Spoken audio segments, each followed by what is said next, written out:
जो मौजूदा एसडीएम साहब हैं, इनके पहले जस्ट अभी ये बात नए आए हैं, इनके जस्ट पहले वाले एसडीएम साहब ने पैमाइश कराई थी। यहाँ रात के 9 बजे तक यहाँ कार्रवाई चली थी। शायद तब भी आप लोग आए रहे हो या ना आए हो, मुझे जानकारी नहीं है, मैं उस समय नहीं आया था।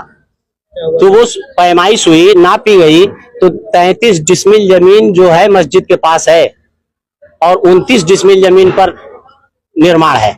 तो निर्माण तो अपनी ही जमीन से कम एरिया पर है। और जिसने शिकायत करता, सबसे इंपॉर्टेंट बात, आप लोग सवाल नहीं पूछेंगे तो हमको हर बात तो याद नहीं रहेगी। सबसे महत्वपूर्ण बात इस प्रकरण में ये है कि ये शिकायत की किसने है। क्या शिकायत करता कि कोई जमीन है यहाँ अगल बगल में? शिकायत करता भाजपा के लेटर पैड पर लिख के दे देगा और किसी का घर, किसी का स्थान, किसी का मस्जिद इबादतगाह गिरा दी जाएगी। ये तो सरासर नाइंसाफी हो रही है। इसे तो मैं एकदम अन्यायपूर्ण कार्रवाई कहूंगा, क्योंकि उनकी कोई जमीन नहीं है। जमीन थाने की है, जमीन नगर पालिका की है और एसडीएम साहब ने पैमाइश करा ली पूर्वाधिकारी ने, तो उन्होंने पब्लिक कर दिया। अपनी रिपोर्ट जो है उन्होंने भेजा, उसको नेट पर डाल दिया कि कहीं अतिक्रमण नहीं पाया गया। तो जब अतिक्रमण नहीं है तो ये इंक्रोचमेंट की परिभाषा में नहीं आएगा। इलीगल अनऑथराइज्ड ऑक्यूपेशन नहीं है, ये कब्जा नहीं है, किसी की जमीन पर नहीं है। न तो थाने की जमीन पर कब्जा है और न ही नगर पालिका की जमीन पर कब्जा है। नक्शे का मामला था, नक्शा भी दाखिल है। स्पष्टीकरण जो दाखिल किया गया था ऑनरेबल हाई कोर्ट के जो स्टे ऑर्डर के साथ, नक्शा भी दाखिल है। उस नक्शे को एक पहले के चेयरमैन साहब ने रद्द किया था, निरस्त किया था। उसके खिलाफ ऑनरेबल हाई कोर्ट तक गए थे, ये लोग पार्टी गई थी मस्जिद वाली, और उस ऑर्डर को रद्द कर दिया गया, क्वेश्चन कर दिया गया था। तो नक्शा तो स्वीकृत है। और ये मस्जिद 28 डिसमिल हाजी साहब की खरीदी हुई अपनी निजी जमीन पर बनी है। 29 डिसमिल उन्होंने कुशवाहा से जमीन खरीदी, 28 डिसमिल पर उन्होंने मस्जिद बनाई और 1 डिसमिल अपने रास्ते के लिए बगल से उन्होंने जमीन छोड़ दी।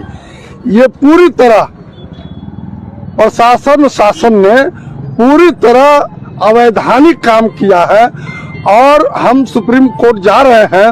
और आप देखिएगा सुप्रीम कोर्ट में जितने लोग कल मस्जिद को शहीद करने में शामिल रहे हैं, सबके खिलाफ सुप्रीम कोर्ट में मुकदमा दर्ज करने का माननीय सुप्रीम कोर्ट आदेश करेगा, क्योंकि यह जमीन सुप्रीम कोर्ट का ये आदेश है।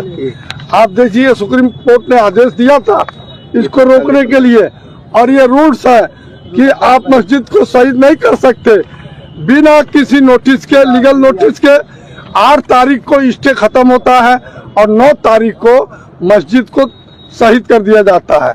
ये मस्जिद शहीद करने के पीछे मकसद मस्जिद शहीद करना तो था ही, कुंभ से लोगों का जो हजारों लोग मरे हैं कुंभ में, उससे ध्यान हटाकर मस्जिद के तरफ करना था।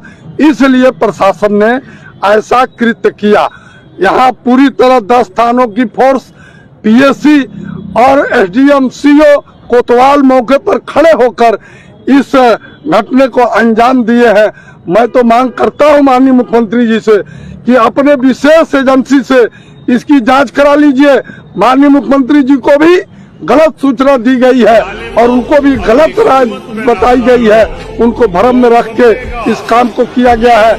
हम आज भी चैलेंज करते हैं कि 100% हाजी साहब ने अपनी जमीन पर मस्जिद बनाई है और मस्जिद किसी दूसरे जमीन पर बन भी नहीं सकती।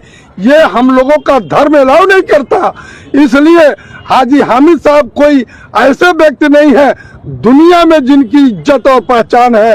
हाजी हामिद साहब ने अपने बैनामे की जमीन में मस्जिद बनाई थी। इस मस्जिद को शहीद करके इस जिले को सांप्रदायिक शक्तियों के हाथ में देने का लक्ष्य जो प्रशासन का है, हम लोग उसको कल कामयाब नहीं होने दिए।